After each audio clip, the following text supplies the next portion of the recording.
রাইসির মৃত্যুতে কতটা চাপে পড়বে ইরান?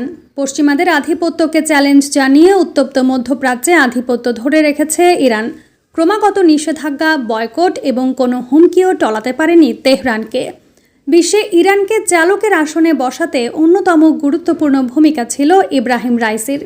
নানা কূটকৌশলের মাধ্যমে মধ্যপ্রাচ্যে ক্ষমতার ভারসাম্য বাগে রাখতে দেখিয়েছেন মুন্সিয়ানা। তার আকস্মিক মৃত্যুতে প্রশ্ন উঠেছে, তবে এ অঞ্চলে কি প্রভাব অব্যাহত থাকবে? আর তার মৃত্যুতে কতটা চাপে পড়ল তেহরান? মার্কিন কেন্দ্রিক বিশ্ব ব্যবস্থাকে ভেঙে গুঁড়িয়ে দিয়ে ইরানকে অন্য উচ্চতায় পৌঁছানো এক প্রতাপের নাম ইব্রাহিম রাইসি। তার নেতৃত্বে যখন বিশ্ব পরিস্থিতি আমূল পাল্টে দেওয়ার মতো অবস্থা সৃষ্টি করছে তেহরান, তখনই আকস্মিক মৃত্যু হলো ইরানি প্রেসিডেন্টের। এতে তার মৃত্যুর পর উঠেছে নানা প্রশ্ন। মূলত ইরানকে পঙ্গু করতে নিষেধাজ্ঞার খেলায় মেতে আছে যুক্তরাষ্ট্রসহ পশ্চিমা জোট। 4 দশকেরও বেশি সময় ধরে নিষেধাজ্ঞার ভেতরে বসবাস করছে তেহরান।